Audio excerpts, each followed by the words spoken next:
الحمدللہ والصلاة والسلام علی رسول اللہ۔ راستوں کے کنارے موجود پھل اور کھیتوں میں سے کھانا۔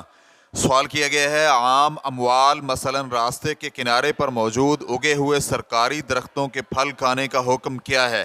الجواب بعون اللہ سبحانہ وتعالی، راستے اور سڑک کے کنارے اگے ہوئے درخت کا پھل کھانے میں کوئی حرج نہیں ہے، کیونکہ یہ عام مسلمانوں کی ملکیت ہے اور اسے بغیر چار دیواری کیے یا پھر بغیر چوکیدار کے رہنے دینا اس کے کھانے اور مباح ہونے کی دلیل ہے۔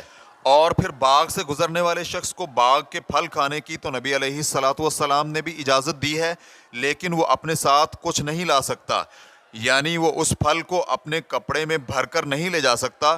اور پھر یہ باغ کا پھل تو کسی شخص کی ملکیت ہے، تو جو بیت المال کی ملکیت ہو وہ بالاولیٰ جائز ہوا۔ امام ترمذی رحمہ اللہ نے ابن عمر رضی اللہ عنہما سے بیان کیا ہے کہ نبی علیہ الصلاۃ والسلام نے فرمایا، جو شخص کسی باغ میں داخل ہو تو وہ کھا لے اور اسے اپنے ساتھ کپڑے میں ڈال کر مت لے جائے۔ سنن ترمذی حدیث نمبر 1287۔ اور ابن ماجہ نے یہ حدیث ان الفاظ کے ساتھ روایت کی ہے، جب تم میں سے کوئی شخص کسی باغ میں سے گزرے تو وہ کھا لے اور اپنے ساتھ مت لے جائے۔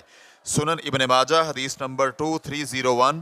اور علامہ البانی رحمہ اللہ نے اسے صحیح ترمذی اور صحیح ابن ماجہ میں صحیح قرار دیا ہے۔ اور ابن ماجہ نے ابو سعید رضی اللہ عنہ سے بیان کیا ہے کہ نبی علیہ الصلاۃ والسلام نے فرمایا، جب تم کسی چرنے والے ریوڑ کے پاس آؤ تو 3 بار آواز لگاؤ، اگر تو چرواہا جواب دے تو ٹھیک، وگرنہ تم بغیر اسراف اور خراب کیے دودھ پی لو۔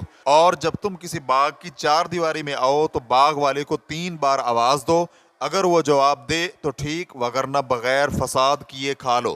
سنن ابن ماجہ حدیث نمبر 2300۔ اور علامہ البانی رحمہ اللہ نے صحیح سنن ابن ماجہ میں اسے صحیح قرار دیا ہے۔ چنانچہ یہ احادیث کسی دوسرے کے پھل کھانے کے جواز پر دلالت کرتی ہیں، لیکن وہ اس پھل کو اپنے ساتھ نہیں لے جا سکتا، لیکن شرط یہ ہے کہ وہ پہلے اس پھل کے مالک کو 3 بار آواز دے، اگر تو وہ جواب دے تو اس سے اجازت حاصل کرے، اور اگر جواب نہیں دیتا تو وہ کھا سکتا ہے۔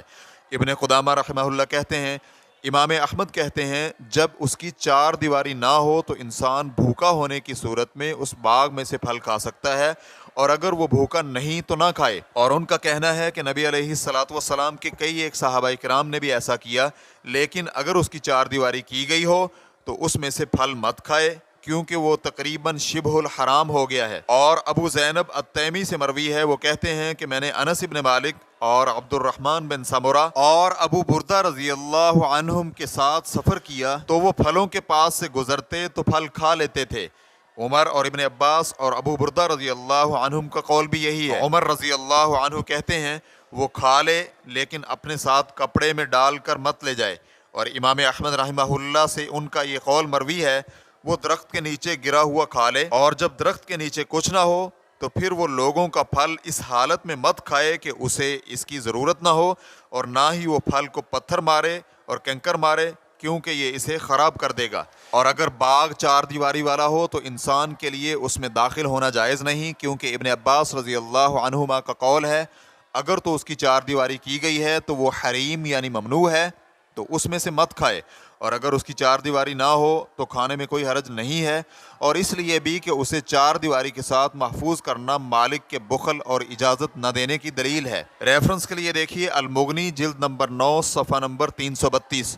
شیخ ابن عثیمین رحمہ اللہ کہتے ہیں، 4 دیواری کی شرط لگانا محل نظر ہے، کیونکہ حدیث کے الفاظ تو یہ ہیں، من دخل حائطا، اور حائط وہ ہوتی ہے جو کسی کو محیط ہو، اسے گھیر لے، تو اس بنا پر ان کھجور کے درختوں میں کوئی فرق نہیں جو کسی 4 دیواری میں ہوں اور جن پر 4 دیواری نہ کی گئی ہو۔ اس لیے سنت میں جو شرط بیان ہوئی ہے وہ یہ ہے کہ وہ اپنے ساتھ لے جائے بغیر وہاں سے کھا سکتا ہے، اور نہ ہی وہ درخت کو پتھر مارے بلکہ اپنے ہاتھ سے اتار سکتا ہے، یا پھر اگر پھل زمین پر گرا ہو تو بھی کھا سکتا ہے۔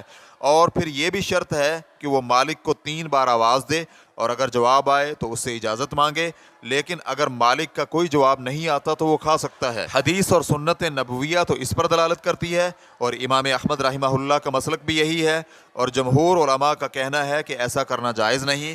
انہوں نے ان احادیث کو اسلام کے ابتدائی دور یا ابتدائی ہجرت پر محمول کیا ہے کہ جب لوگ فقراء اور محتاج تھے، بغیر حاجت اور ضرورت کے جائز نہیں، لیکن صحیح یہی ہے کہ یہ عام ہے۔ ریفرنس کے لیے دیکھیے الشرح الممتع جلد نمبر 6 صفحہ نمبر 339۔ خلاصہ کلام یہ ہوا کہ راستوں اور سڑکوں کے کناروں پر موجود پھلدار درخت اور کھیت جو کسی کی ملکیت نہیں ان کا پھل کھانا جائز ہے، اور اسی طرح ملکیتی باغات میں سے مذکورہ شروط کے ساتھ کھانا جائز ہے۔ واللہ تعالی اعلم۔ اسلام QA ریکارڈنگز مؤسسۃ الشیخ محمد صالح المنجد، المملکۃ العربیۃ السعودیہ، فتویٰ نمبر 87565۔ والسلام علیکم ورحمۃ اللہ وبرکاتہ۔